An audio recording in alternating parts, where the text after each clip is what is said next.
bien, estamos de vuelta en Ahora Nosotras.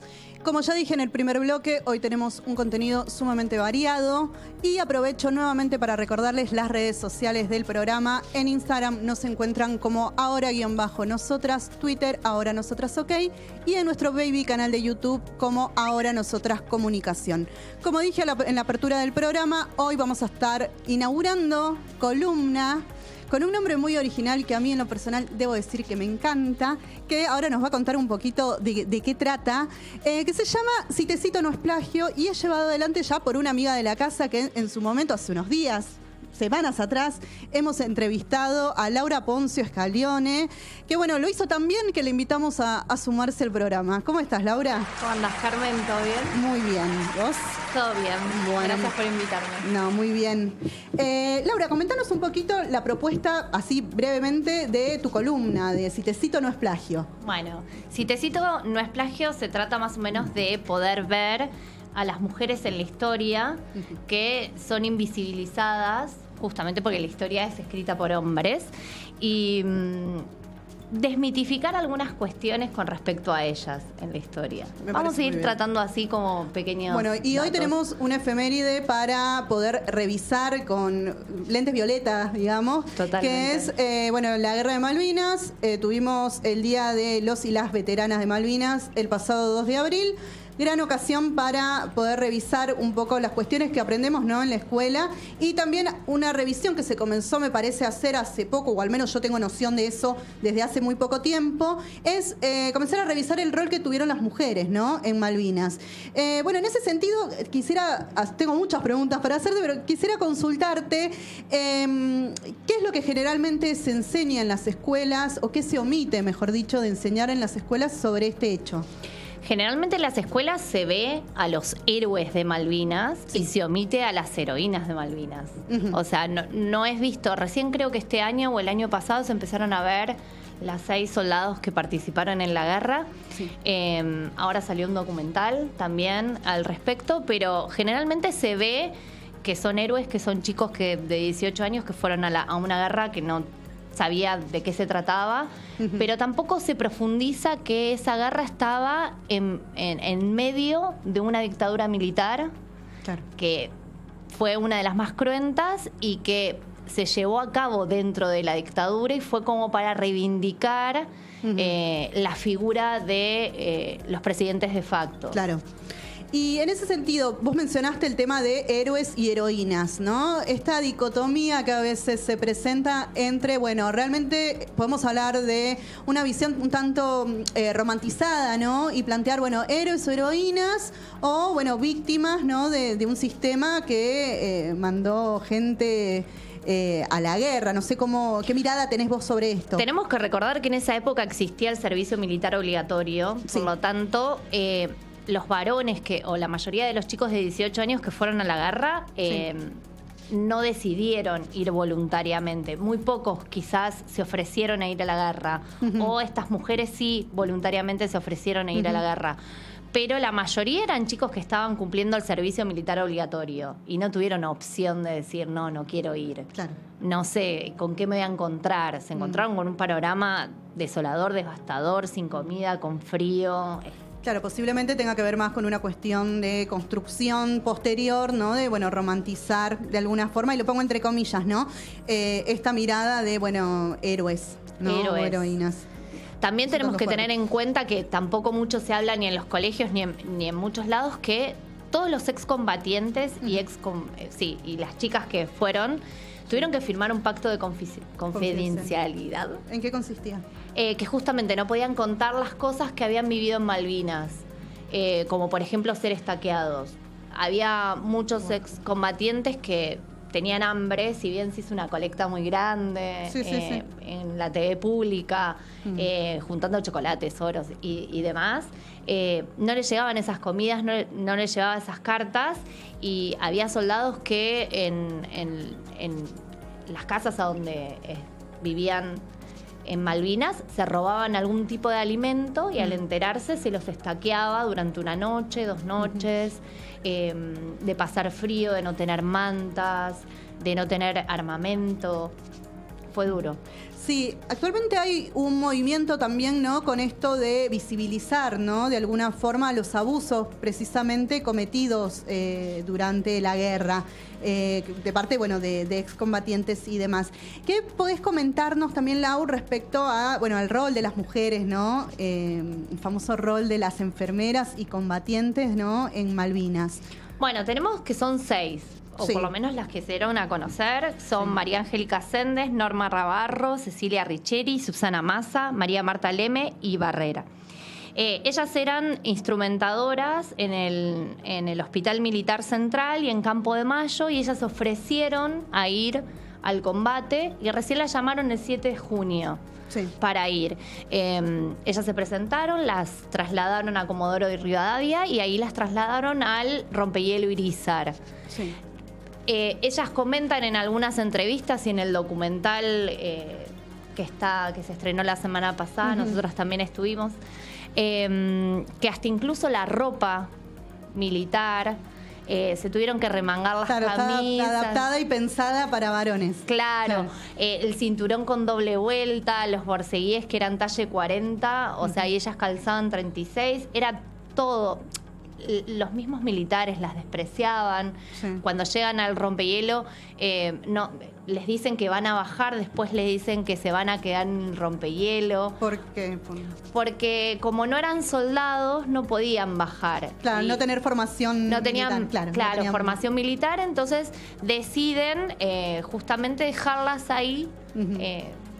A un lado, Sí. esperando hasta que justamente días antes de finalizar la guerra es cuando empiezan a llegar los heridos, especialmente cuando es el bombardeo al Belgrano, y ahí es cuando empiezan a realizar cirugías. No tan solo son instrumentadoras, pasan a ser médicas, enfermeras, curan heridas.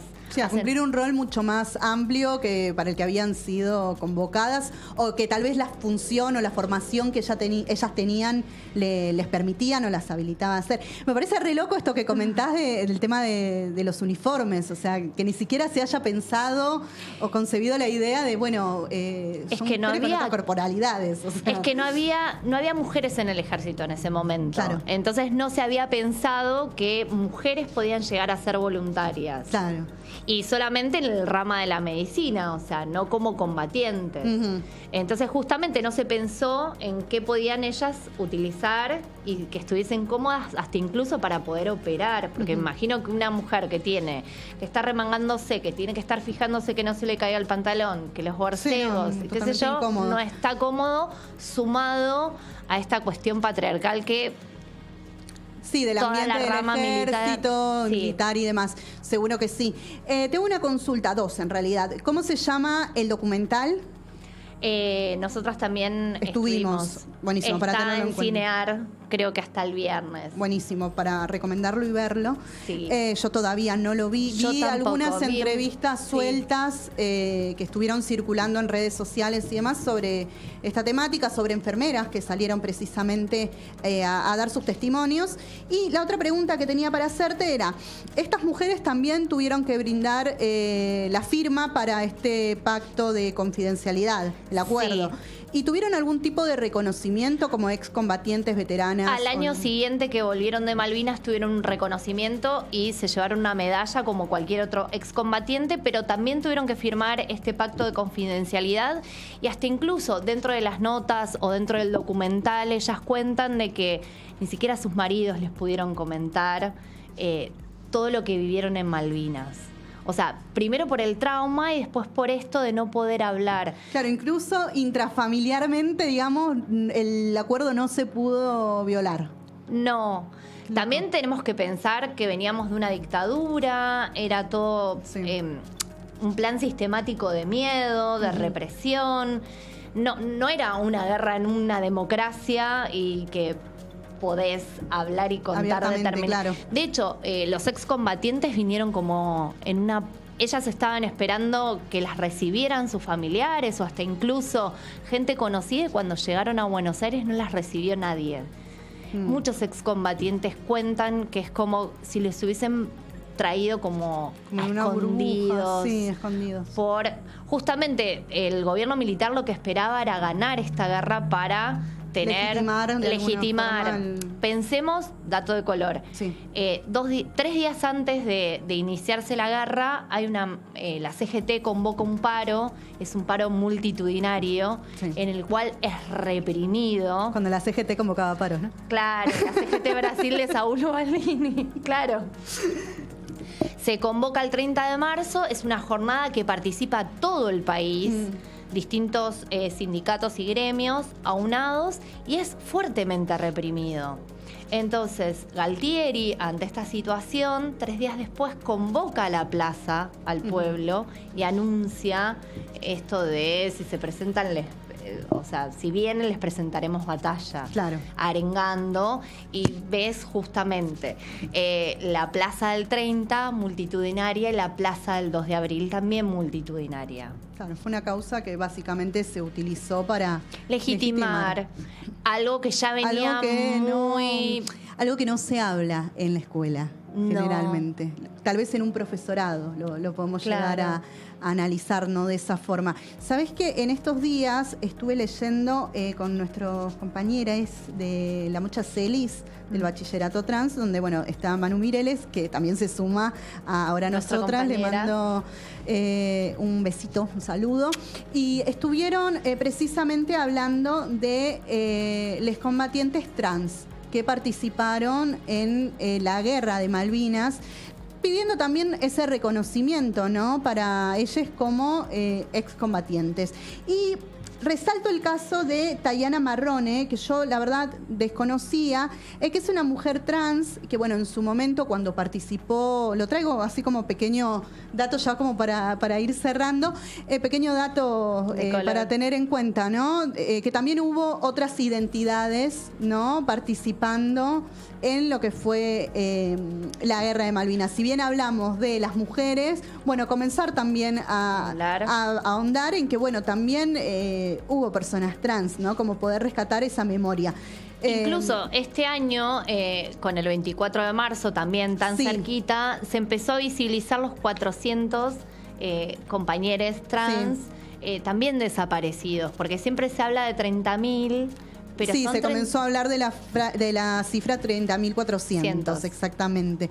Sí, que fue esta plataforma LGBT Presentes, me parece, que hablaron del tema, ¿no?, de las personas homosexuales y, bueno, de las, digamos, las torturas a las que fueron sometidas a estas personas. Pero, bueno, también me parecía muy interesante el laburo que estuvo haciendo Mocha Celis en conjunto con Archivo Trans. Muy interesante, bueno, rescatando también esta memoria, ¿no?, de las personas trans que estuvieron combatiendo en Malvinas, y rescato el caso de Tayana Marrone, cordobesa, ella que, bueno, a los 17 años, cuando todavía no había asumido, digamos, su identidad como mujer trans, bajo el nombre de Osvaldo, combatió en Malvinas y, bueno, también pide como actualmente, ¿no?, ese reconocimiento a ella en su función como excombatiente. Me parecía interesante también. Sí, y también reconocer a todas las personas que siguen pidiendo ser reconocidos como excombatientes, ¿no? Porque hay un montón de personas que no pudieron desembarcar en Malvinas, que se quedaron en el continente, pero que estuvieron apoyando a sus compañeros, que vieron venir a sus compañeros mutilados, ensangrentados, o vieron que perdieron a algún compañero, y ellos también son excombatientes. Hay que seguir luchando para que sean reconocidos, ¿no? Exacto, Laura. Bueno, te agradezco mucho tu tiempo, y seguramente, ay, mira, con aplausos y todo, el señor Ceronero te pone aplausos. A partir de ahora sos Ceronero, porque ya me aprendí tu apellido. Yo tengo un problemita con los apellidos. Está bien, no pasa nada. Bueno, yo con los nombres. Bueno, estamos, creo, en condiciones de ir a escuchar el próximo tema, que se llama Alfonsina y el mar, de Mercedes Sosa, y los esperamos en un ratito más. Ahora nosotros.